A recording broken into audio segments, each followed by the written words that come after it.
amigos, boa tarde.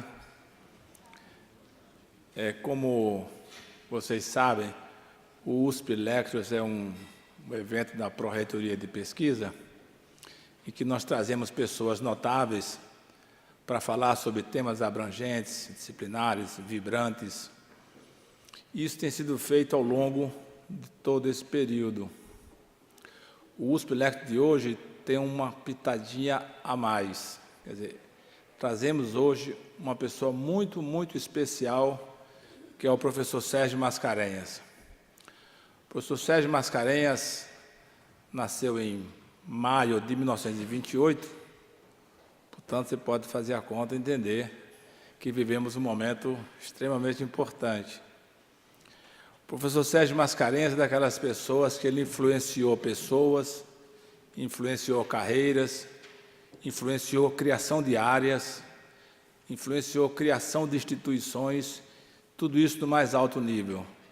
De forma que é uma extrema satisfação, uma grande honra, ter hoje o professor Sérgio Mascarenhas aqui apresentando o USP Lecture. Para fazer a apresentação dele, eu chamaria então o professor Cláudio Oliva, do Instituto de Física de São Carlos.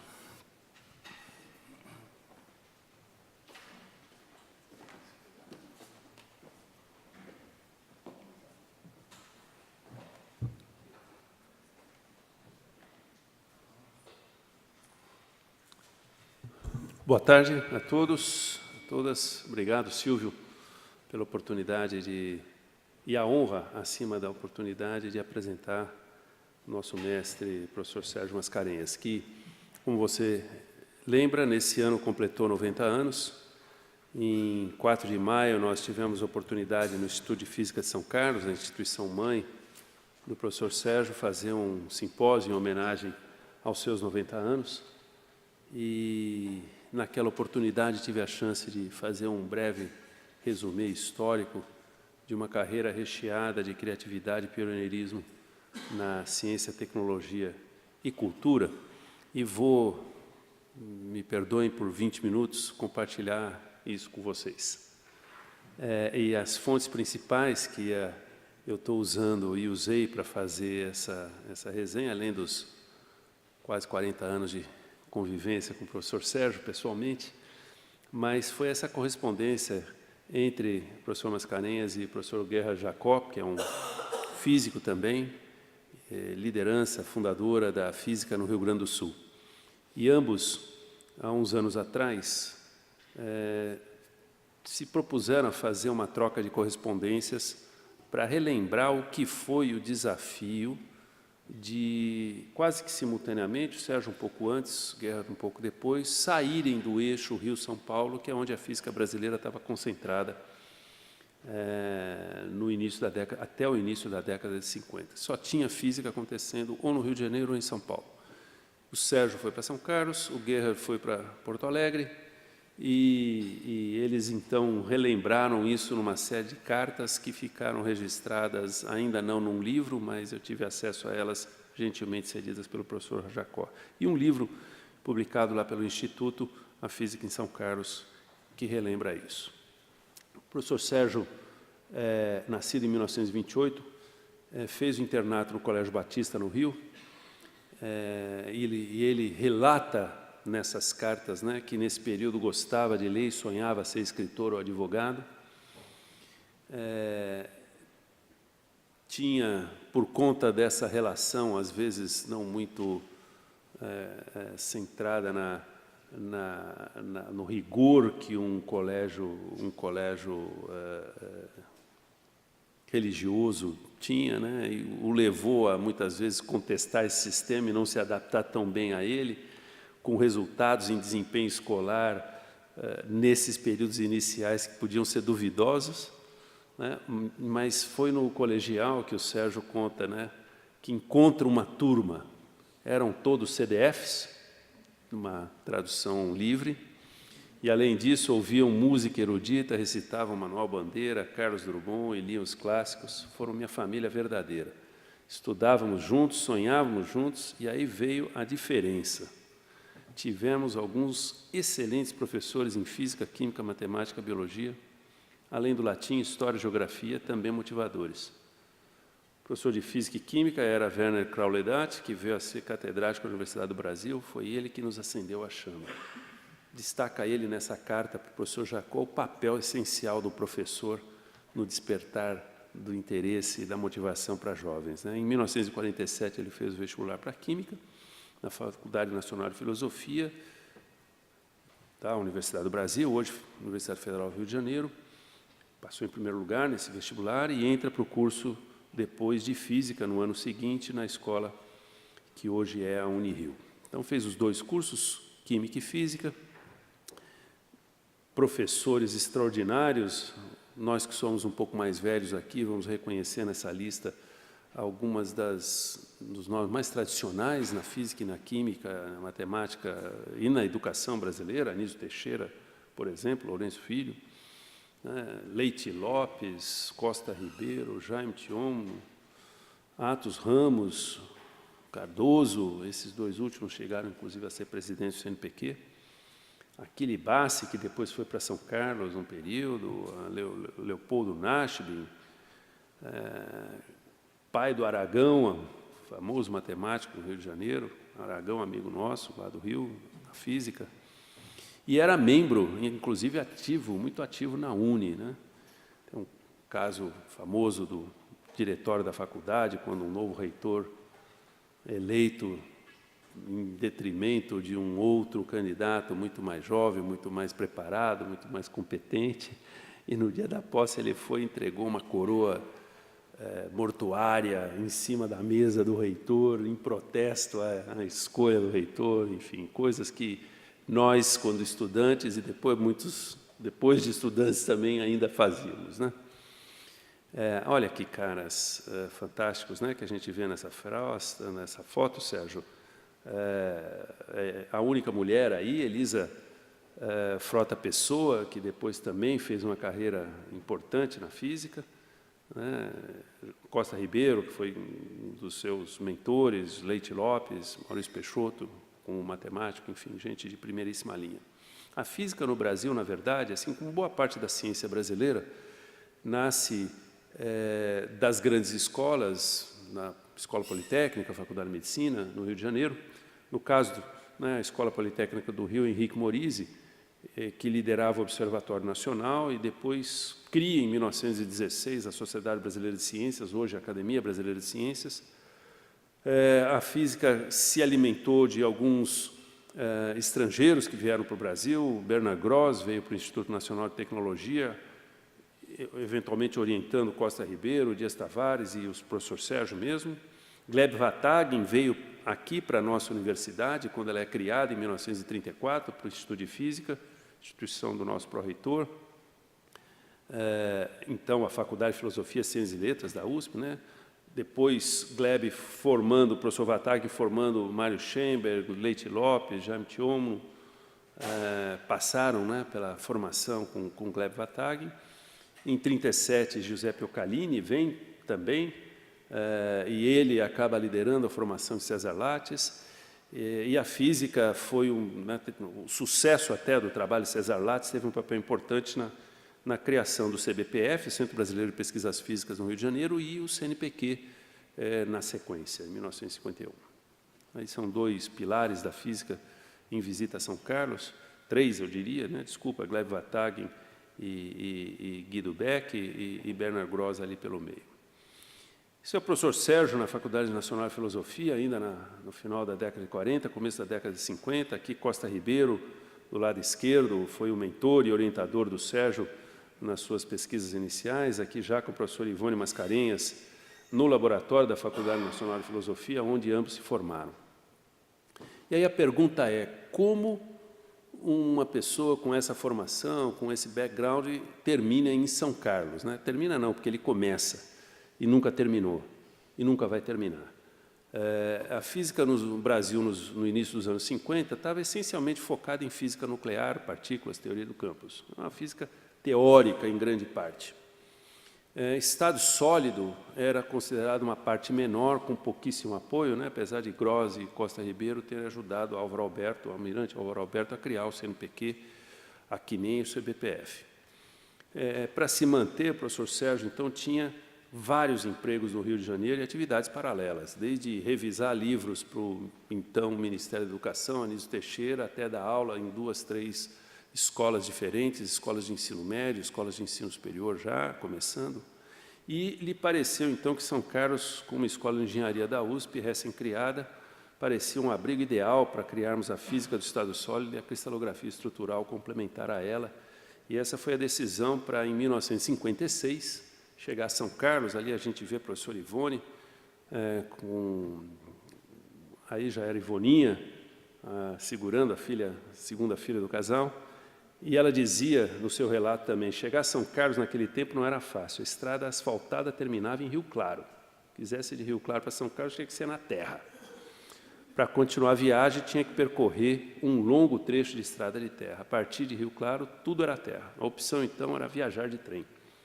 Ela chega de trem em São Carlos e conta à professora Ivone um dia, né, que descer, depois de uma viagem longuíssima, saiu do Rio de Janeiro, veio a São Paulo, trocou de estação para pegar outro trem, chegar em São Carlos, sair da estação ferroviária, numa rua de terra, com o filho no colo, e lembrar do Rio de Janeiro foi realmente, né, estressante. Mas isso mostra o pioneirismo de você, às vezes, sair dos grandes centros, né? Hoje a gente tem no Brasil oportunidades para os jovens em outros lugares que precisam ser exploradas. E rapidamente Sérgio, então, produz artigos em revistas internacionais de prestígio, todos eles já produzidos em São Carlos. Você vê que em 57 ele já estava publicando em Novo Timento, em teoria termodinâmica de condução térmica de dielétricos, sob campos elétricos, pois ainda em 57 um paper no American Journal of Physics, em 58 outro trabalho no American Journal of Physics, agora já em coautoria com o professor Milton Ferreira de Souza, que veio trabalhar com ele na comunidade da física conhecida como Miltão, né? Depois veio a ser diretor do Instituto de Física de São Carlos, membro desse conselho universitário por muitos anos.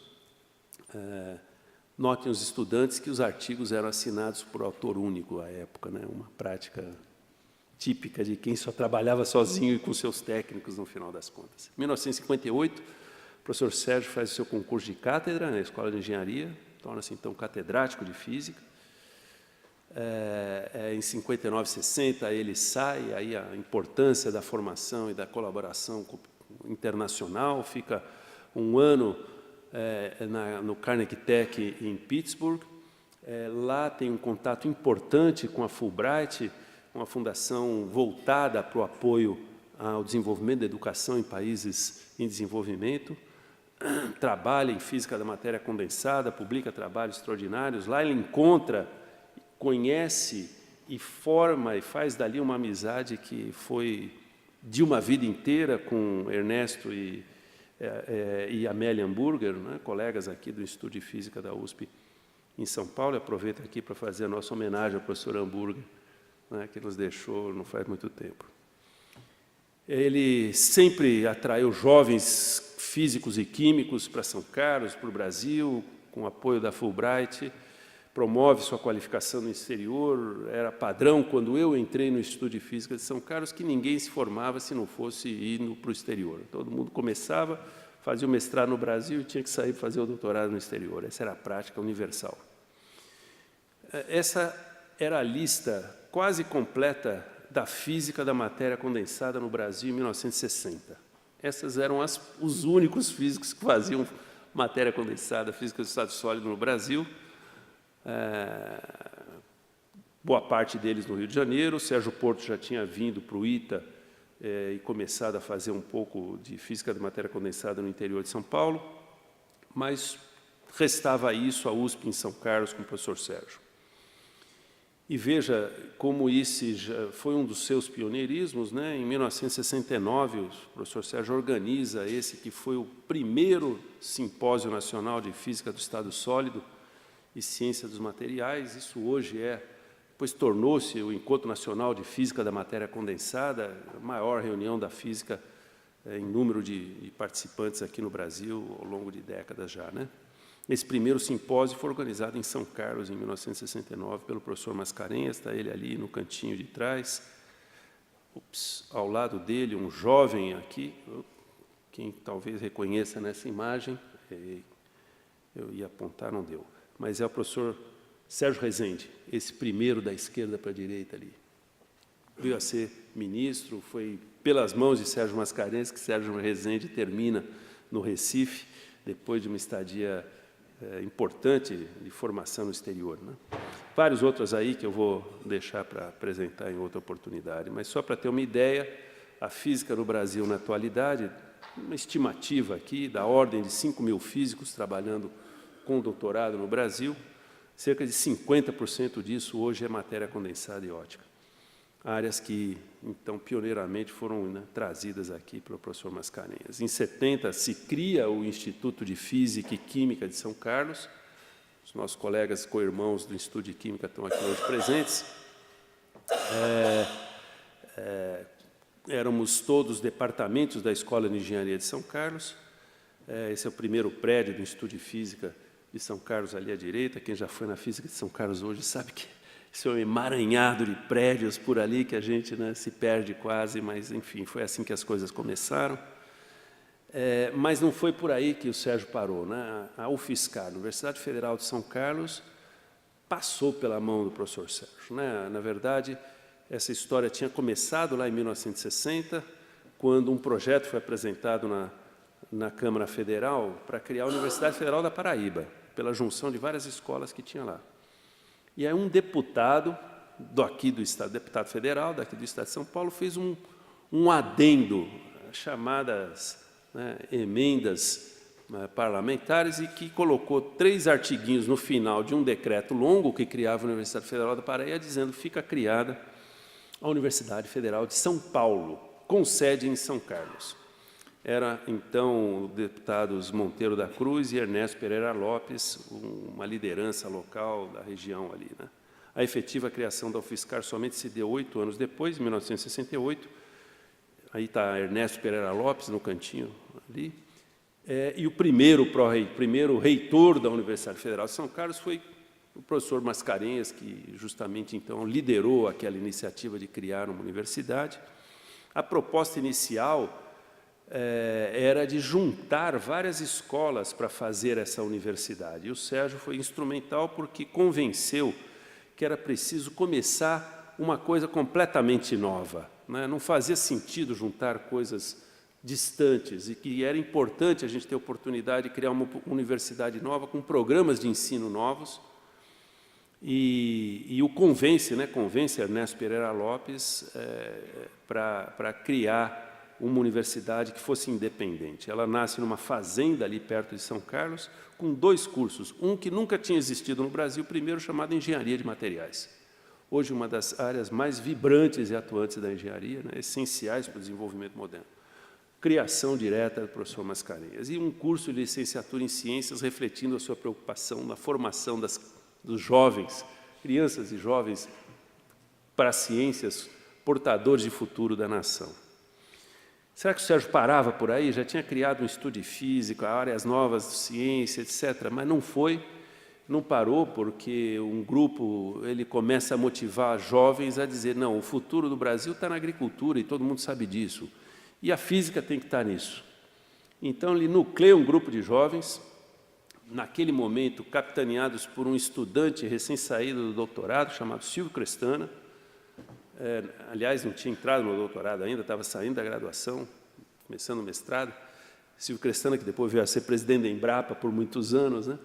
E cria lá, em 1983, esse núcleo de pesquisa aplicada à agricultura, que, em seguida, se instala para formar o Centro Nacional de Pesquisa em Instrumentação Agropecuária, hoje chamada de Embrapa Instrumentação Agropecuária, uma das unidades da Embrapa mais produtivas e mais centrais na história do desenvolvimento da Embrapa. 5 anos depois dele ter criado esse núcleo, já tinha essa reportagem aqui do Globo Repórter chamada Ninho de Cobras, mas cobras no bom sentido, né? Daquelas pessoas que eram, né, excepcionais naquilo que estavam fazendo, que era trazer tecnologia para a agricultura, para o campo. Hoje, a Embrapa Instrumentação Agropecuária é uma instituição ampla, com, enfim, inserção nacional e internacional extraordinária. Mas o Sérgio também desde o início, sempre teve uma visão empreendedora. Ainda na década de 80, cria, junto com alguns jovens, estimula alguns jovens a criarem uma empresa de dosimetria de radiação. Você passava a ter acesso a equipamentos de raio-x amplamente utilizados em hospitais, a radioterapia começando a ser utilizada, e você precisava medir isso, e as pessoas, então, cria uma empresa. Hoje essa empresa, a Sapra, é líder no mercado da produção de proteção radiológica no Brasil e na América Latina inteira, na verdade. Mais recentemente, vocês talvez tenham visto na imprensa, a BrainCare, uma empresa que tem uma tecnologia revolucionária de monitoramento não invasivo da pressão intracraniana. O professor Sérgio certamente vai contar uma parte dessa história. Já estou terminando, é meu último slide, penúltimo, na verdade. Tirei isso de uma das cartas entre o Sérgio e o Gerhard, quando ele fala: acabei optando pela física, mas sempre tentando usar a filosofia de Anísio Teixeira na minha carreira de professor, pois sei que a educação, sob um ponto de vista estrutural e é fundamental para o desenvolvimento do Brasil. Ser um professor, além de pesquisador, motivar jovens, é uma função que diria obrigatória profissionalmente em nossos países, onde há enorme analfabetismo científico. E um professor que entusiasma seus estudantes tem uma extraordinária recompensa em ver nascer o brilho nos olhos ou uma carreira brilhante nos seus alunos. Aqueles fanáticos mineradores de ouro ou diamantes têm talvez os mesmos componentes de neurotransmissores no cérebro que os igualmente fanáticos professores. E foi assim que eu terminei aquela, e termino hoje essa palestra, professor Sérgio, dizendo: caro mestre, nós todos e muitos outros, inspirados por você desde quando jovens, te agradecemos por ter transformado, então, nossas vidas, e todo mundo que está nessas fotos foi aluno do Sérgio de uma forma ou de outra. Muito obrigado.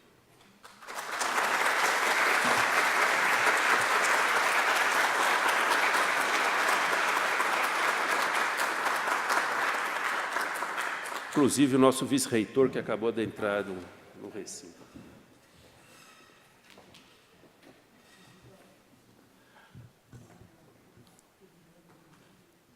Professor Sérgio, seria uma grande honra assistir a sua apresentação. Por favor. Eu pediria ao professor Hamilton Varela para coordenar a sessão de perguntas posteriormente.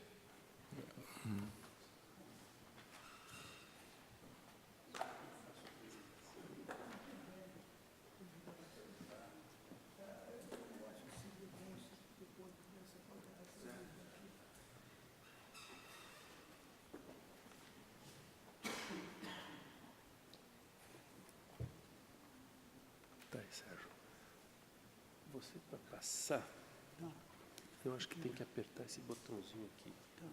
Se tiver, você prefere falar sentado? Está perfeito. Queria agradecer muito esse honroso convite da Pró-Reitoria, e agradeço em nome do professor Silvio Canuto, a todas as autoridades da USP, e ao Hamilton Varela, e ao nosso querido vice-reitor Hernandes, em suma, todas essas pessoas que carregam a dura tarefa do ensino superior, da ciência, tecnologia e inovação no Brasil. Muito obrigado também, Glaucio, pela gentileza da sua exposição. Eu vim com o Glaucio de São Carlos pelo carro, e nessas 3 horas aí de viagem, fui aprendendo uma opção de coisas com ele, da grande experiência que ele teve como presidente do CNPq, e como diretor de várias instituições. Tenho um grande orgulho de ser um dos amigos do Glaucio, e agradeço muito a vinda dele aqui também para fazer essa apresentação. O meu clichê é o seguinte: professor só é bom se tem alunos melhores do que ele. Se não tiver aluno melhor do que ele, não construiu a escola científica, né? Não construiu a família científica. Em suma, se você tem alunos melhores que você tem equipe realmente. Eu tive uma sorte tremenda na vida, que eu tive alunos que fizeram coisas muito mais importantes do que eu poderia fazer sozinho e fizeram eles mesmos grandes contribuições. Então, essa história de que você vê longe porque está nos ombros de gigantes, eu acho que a gente vê longe quando está no ombro da juventude, né, dos alunos, no brilho nos olhos, né? Isso é que faz a gente funcionar. Bem, eu vou falar rapidamente, e o Glaucio me prometeu que ele vai me interromper nos horários adequados, porque eu sou muito prolixo. Uns dizem que eu sou prolixo, então, o que eu acho que talvez esteja mais correto. Então, eu começo sempre a minha palestra. Se vocês puderem apagar essa luz daqui, talvez seja melhor, para ver o maior detalhe aí não sei se é possível.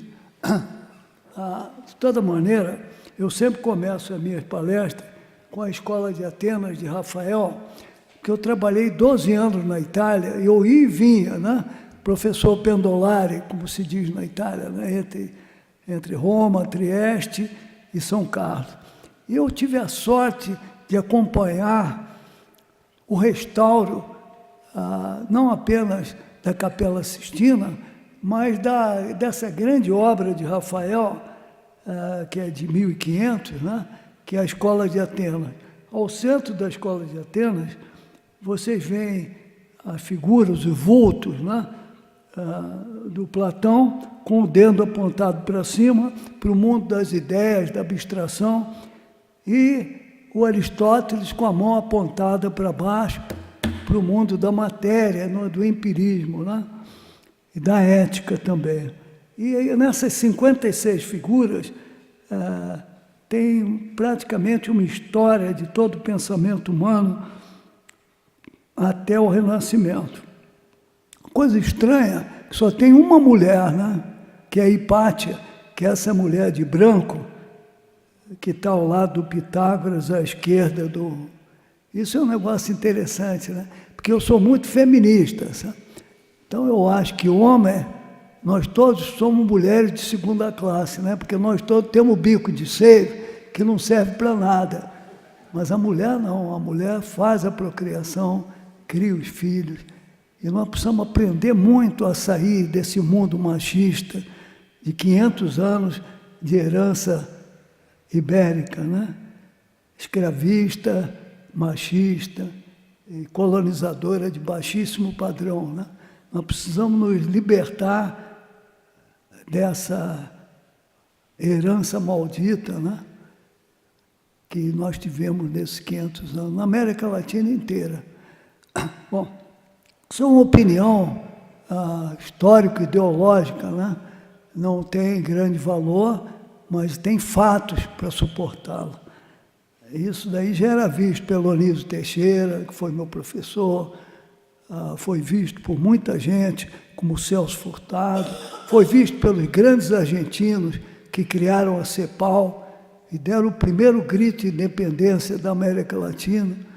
Em suma, isso é uma história que, se a gente for explorar, ela vai ensinar muito às pessoas novas e vai também dar aos velhos, como eu, aquela maior força para nós nos libertarmos dessa escravatura, dessa colonização, agora pela ciência, tecnologia, inovação e educação.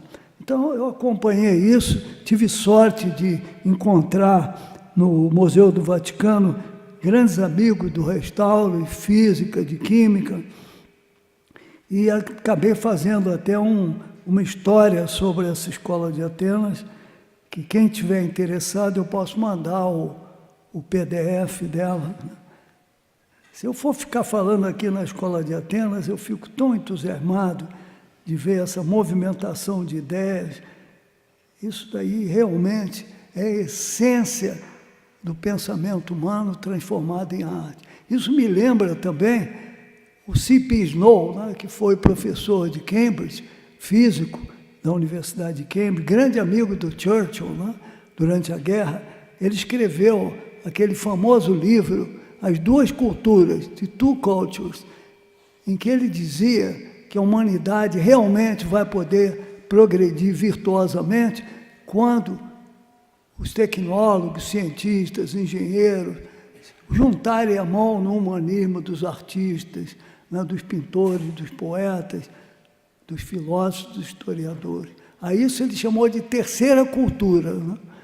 Então, eu acho que esse é o caminho que a gente pode prever otimisticamente para a humanidade, essa junção entre ciência, tecnologia e humanismo, né? Eu acho que a USP é um lugar, a Unicamp, a Unesp, em que essa tentativa de unir essas duas estruturas, eu diria, epistemológicas até, ocorre, né, com a juventude. Então, por isso eu acho que a Escola de Atenas nos ensina muita coisa. Aqui está um quadro um pouco melhor, né? Eu não vou falar muito sobre isso, senão vou ficar perdendo tempo aqui de vocês e não vou chegar ao âmago do... Uma outra coisa que eu gosto muito de usar é o símbolo do Janus. É o único deus romano que não foi copiado da mitologia grega, né? Então, ele tem um velho olhando para o passado e, significativamente, tem uma mulher olhando para o futuro. Isso aí é justamente essa junção, né, do passado e do futuro que representa o dinamismo que é essencial para a ciência. A ciência, pela inovação, ela se destrói a si própria continuamente. Isso daí já foi visto por grandes historiadores, intérpretes da ciência, em vários livros que eu não vou citar aqui, mas são essenciais para que a pessoa atue como um cientista consciente, com sentido, inclusive filosófico, né, do que está acontecendo. Eu tenho um amigo em Belo Horizonte que diz uma coisa muito interessante: seja o passado nosso mestre, mas não o nosso senhor. Isso é de uma beleza e de uma profundidade muito grande, né? Precisamos olhar o passado para construir o futuro, mas não sermos escravos do passado, como nós somos há 500 anos aqui no Brasil. Então, aliás, o Einstein também disse uma bela frase acerca dessa junção da abstração do Platão, a famosa caverna, com o empirismo serendíptico, talvez, do Aristóteles, né? Diz que precisa de ter os dois. Infelizmente, a nossa universidade moderna, que nasceu em Bolonha, por volta de 1200, ela tem um erro grave. Ela é departamental. Isso cria uma barreira entre os departamentos e para a transdisciplinaridade. Eu acho que um dia nós vamos ter uma universidade por projetos tanto científicos como sociais, e que se desfaçam ao completar os projetos e criem outro. Essa universidade bolonhesa, né, ela veio das profissões, né? O camarada era ferreiro, então vai ser engenheiro, porque ele trabalha com metais. Se ele trabalha com navalha, né, e é barbeiro, vai ser médico. E assim por diante. Então, nós criamos essa universidade por profissões. Isso é um erro tremendo. Quem sabe um dia, na nossa USP, nós vamos ter a coragem de fazer uma universidade por projetos, tanto científicos, ciência básica, como projetos sociais, para sairmos da Torre de Marfim e irmos para tirar essa desigualdade tremenda que impera na nossa sociedade atual. Então, o Einstein, sobre essa questão da junção entre a teoria e o experimento, e a experimentação, ele dizia o seguinte: isso é muito bom para aquele pessoal que está brigando nos departamentos, dizendo que os teóricos não fazem nada, só ficam no papel e no computador, né? Que é uma besteira sem nome, né? E o pessoal experimental que fica fazendo experimentos, né? Inclusive experimentos super modernos, com máquinas caras, né? Então, se você não tiver a junção da teoria com a parte experimental, também vai ser fraca, vai falhar. Então, essa que é uma parte importante. O Einstein dizia o seguinte: teoria sem experimentação é vazia. Mas a experimentação sem teoria é cega. Pessoal, que coisa tão profunda, não? Bom para acabar com as brigas departamentais entre teóricos e experimentais, né? Bom, eu queria falar uns conceitos fundamentais. A primeira coisa é que conhecimento não é sabedoria. Conhecimento é insumo, é o Google, é a enciclopédia, é tudo que você pode achar de insumos. Mas o que faz realmente a inovação é a cognição que se passa nos neurônios da pessoa. Isso daí é chamada cognição. Existe muita, mesmo entre educadores, né? Diz, você tem muito conhecimento, como se ele fosse um sábio, né? Daí não é. Você tem que se apoderar do conhecimento como insumo para ter cognição. Isso é feito pelos neurônios da cabeça, né? Então, não só da cabeça, mas do chamado segundo cérebro também, que é o sistema neurogástrico, que tem mais células do que o próprio cérebro humano, né? Esse modelo atual da fisiologia, da biofísica sistêmica, né? São dois cérebros interagindo, né? E isso mostra novamente a importância dessa interação pela cognição. Essa cognição, levando à inovação, ela leva à evolução. Aí nós lembramos de Darwin, né? Lembramos de todas as figuras centrais que estudaram a evolução, que eu não posso discutir aqui em detalhe. E aí entra a história, que é a terceira cultura. Como é que nós vamos entender o processo evolutivo se nós não entendemos história, né? Aqui me lembro do Eric Hobsbawm, que esteve aqui, inclusive no IAA, discutindo problema de história social, que eu vejo como uma coisa que está muito faltante ainda no Brasil. É essencial para que a gente entenda a dinâmica desse processo. Aliás, mudando um pouco do que eu tinha preparado, eu li um trabalho espetacular de um físico daqui, chamado Néstor Katisha. O Néstor não está por aqui, não, né? Não está. Ele não vai ouvir a besteira que eu estou falando, que ele não precisa. Mas ele fez um modelo muito interessante, que ele publicou agora, recentemente, sobre a questão da evolução cultural e o que é que se espera da humanidade se você puder modelar isso. Eu aconselho vocês a lerem esse trabalho do Néstor Katisha. Bem, uma coisa muito interessante foi o que aconteceu com o problema do sistema complexo e sistemas na área da saúde, da área da biologia, né? Que uma pessoa maravilhosa do Caltech, foi o Murray Gell-Mann. Você sabe que o Caltech foi criado pelo Millikan. Para lá foram pessoas notáveis, como o Gell-Mann, como o Feynman, como alguns outros, por exemplo. Uma das pessoas que eu tinha uma ligação muito forte lá foi o criador das redes neurais também de lá, né? E o que aconteceu? Ele viu que trabalhar só em partículas elementares, teoria de campo, tinha ganho o prêmio Nobel com quark. Ele resolveu criar uma nova área e um novo instituto em Santa Fé, em New México, que foi o Instituto de Sistema Complexo de Santa Fé. Esse instituto é realmente a porta do futuro do século XXI. Eu aconselho, e eu acho que sistema complexo é o grande elemento de progresso, é uma espécie de escada, né? Aquela famosa escada que ia para o céu, né?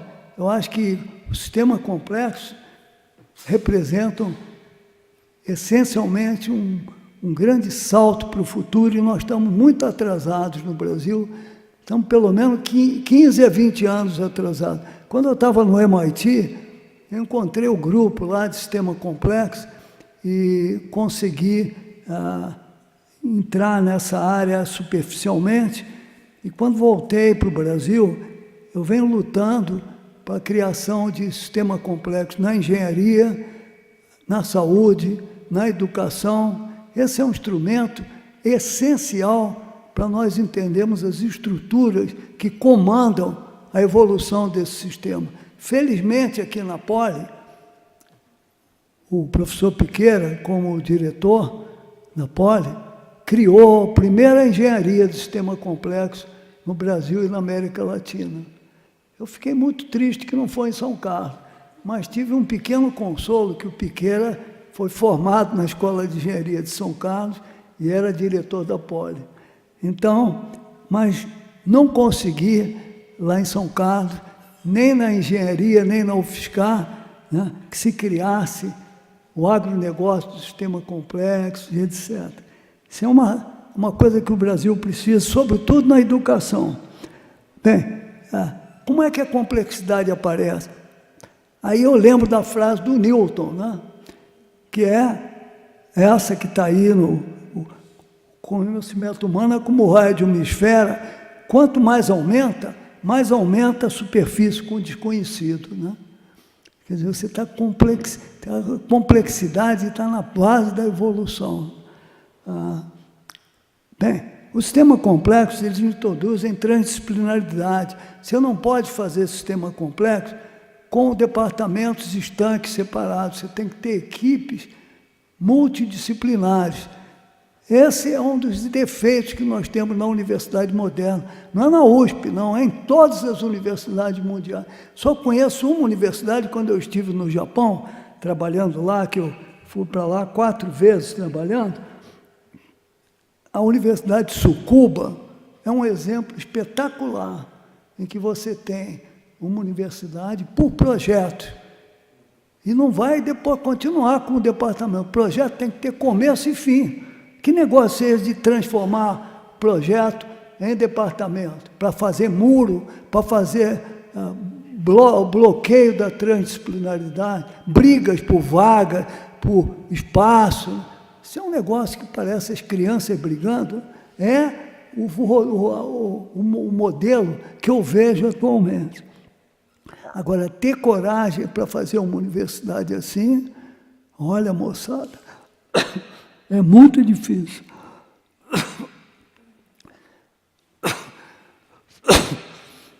Eu acho que eu gostaria de um pouco d'água. Bom, como a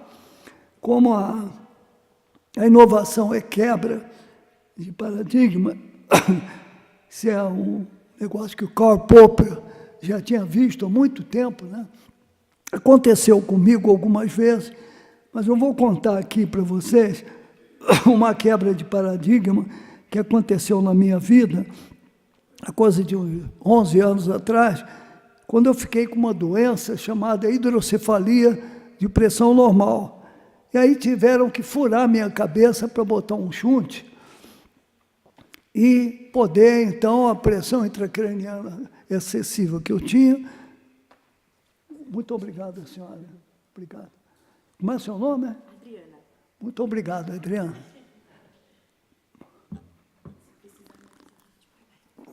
Obrigado.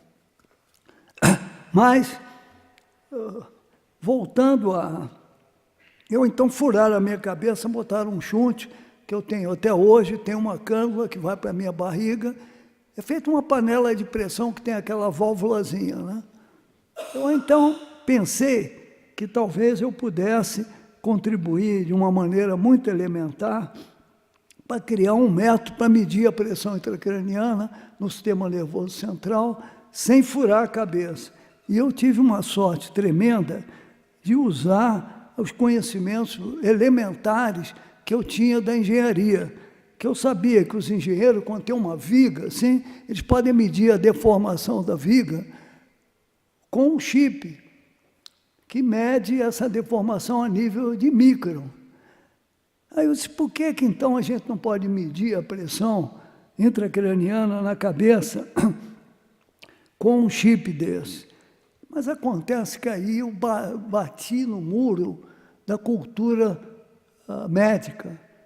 os médicos que eu procurei para falar sobre isso, eles disseram, olha, Sérgio, isso daí é besteira, porque você pode ter deformação na hidrocefalia pediátrica da criança em que ainda não se consolidou o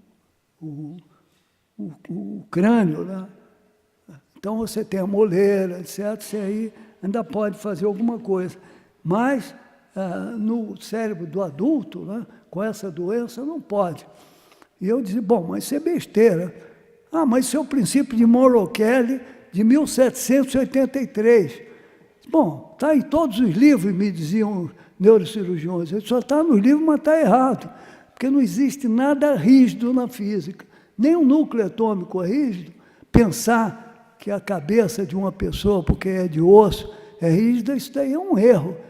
E eu aí botei um chip. Eu não tenho um apontador aqui, nem o...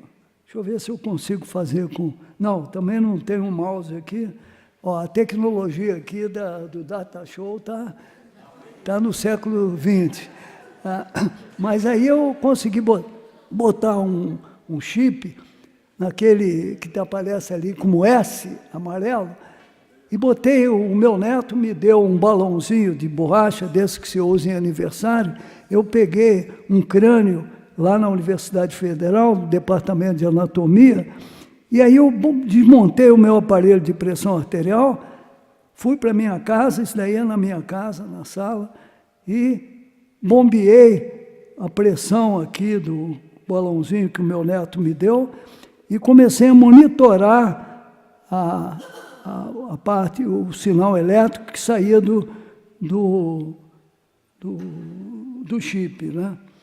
E aí, o que eu vi? Eu vi que podia haver, então, uma deformação perfeitamente mensurável. Oba! Esse redondinho aqui. Não, desculpe. Espera aí, deixa eu ver aqui. Ô, Glaucio, não quero fazer besteira. Esse daqui é o menor? Ah, esse aqui. Achou? Bom. É meio ruim mesmo. Esse daqui está ruim também. Olha não tem, não, pode deixar, eu vou falando. Vou usando aqui a velha. Bom, aí eu vi o seguinte, pessoal. O sinal elétrico e a pressão subiram linearmente. Aí eu sabia, eu não era bobo, né? Eu sabia que se eu voltasse, podia ter o que acontece no magnetismo, que a curva podia não voltar por ela mesma, podia ter esterese. Aí eu estava com o método meio fracassado. Mas, por sorte, muito obrigado, Glaucio. Não vai funcionar, Sérgio. Melhor você... Pode deixar, eu vou falar. Fala à vontade aí. Obrigado. À vontade não, Glaucio, senão vai ser um desastre aqui. Bom, mas então, eu fiquei muito contente, né, que eu vi, porque a pressão no sistema nervoso central é da ordem de 15 milímetros de mercúrio, mais ou menos, 15 milímetros. Isso é muito importante para o neurocirurgião na UTI, porque se sobe essa pressão mais do que isso, você tem que fazer craniotomia, senão vai dar morte certa, entende? Porque os neurônios são apertados pela pressão intracraniana, e aí você parou o funcionamento cognitivo. E aí acontece um monte de coisa, morre a pessoa. Então, essa medida da pressão intracraniana é central no UTI. Então, eu fiquei muito contente, porque isso era uma quebra de um paradigma que vinha de 1783, e de uma maneira cretina, um chipzinho que não custava nada, né? Você vê esse negócio de físico de um lado, médico do outro, tem que juntar para as ignorâncias se diluírem, né? Não é os conhecimentos aumentarem, não. É as ignorâncias se diluírem. Essa frase eu gosto dela, viu? Isso parece o nosso querido amigo, né? Que dizia que... Bom, não vou falar nisso também, não. Vou mudar aqui. Mas, então, aí, eu comecei primeiro a fazer um sistema chamado minimamente invasivo. Você levanta a pele da cabeça, levanta o chamado periósteo, que protege o osso, e limpa o osso com água oxigenada. Isso tudo eu aprendi com os neurocirurgiões, certo? E aí você cola o chip lá, cola o chip. Isso é um método minimamente invasivo, porque eu só fiz uma incisão. Mas depois, com o passar do tempo e com a necessidade de fazer uma coisa totalmente não invasiva, eu consegui fazer um sensor muito mais adequado e cheguei a fazer um sensor que você simplesmente põe na cabeça, não faz nem tricotomia, que é cortar o cabelo, e o sensor pode, então, medir essas pequenas deformações micrométricas do cérebro. Só que os neurocirurgiões, eles pensam no número, a pressão intracraniana, 15 milímetros, 20 milímetros, opera. Então, o que acontecia? Acontecia que esse pessoal não sabia que a pressão intracraniana não é um número. Pessoal, esse é um dos pontos mais interessantes da minha palestra, que essa pressão intracraniana é uma função, como o eletrocardiograma é, como o eletroencefalograma é, como a própria pressão arterial é. Ele é uma função que tem um espectro. Eu vou mostrar esse espectro depois. Com esse espectro, você ganha um domínio de entendimento do sistema nervoso central, uma porção de patologia, desde o trauma, que é um motoqueiro que cai, ou uma pessoa que tem um AVC, você aí pode fazer outras coisas. Aí eu comecei a fazer essas coisas nesse templo, que é a Escola de Medicina de Ribeirão Preto, que é um negócio fabuloso, que vem das tradições lá do Maurício Rossi Silva, do Sérgio Ferreira.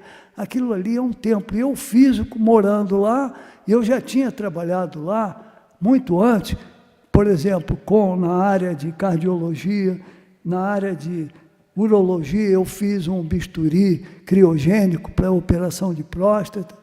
Também criamos lá outras empresas, em que eu não era membro da empresa, mas aquelas coisas que eu tinha inovado passaram para a sociedade. Eu não vou entrar nesse detalhe aqui.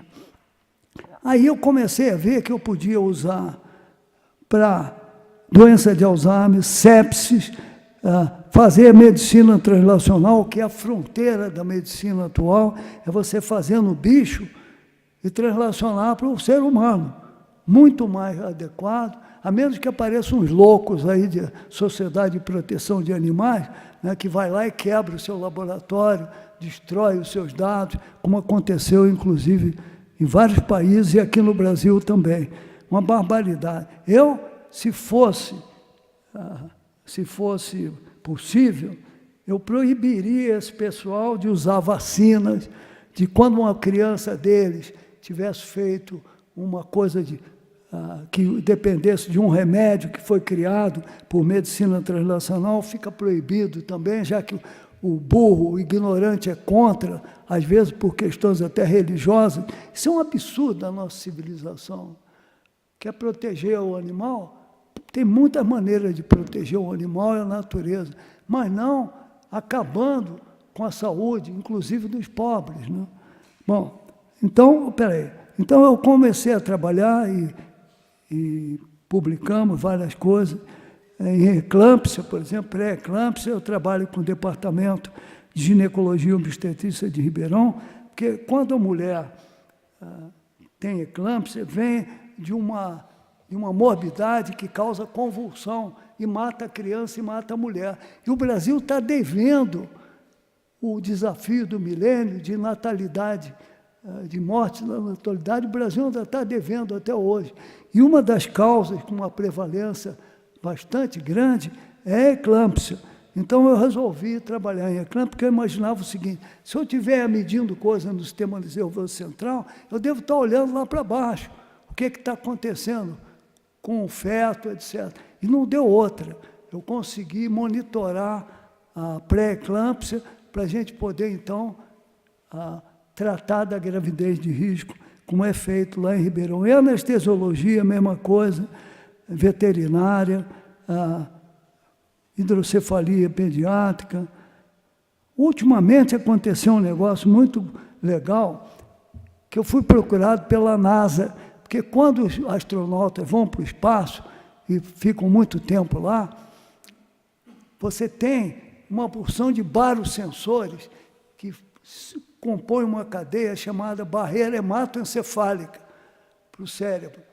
Quando você não tem gravidade, acaba com essa barreira, porque os sensores são barossensores, e a pressão intracraniana nos astronautas sobe violentamente. E isso daí dá defeitos de visão, é um problema.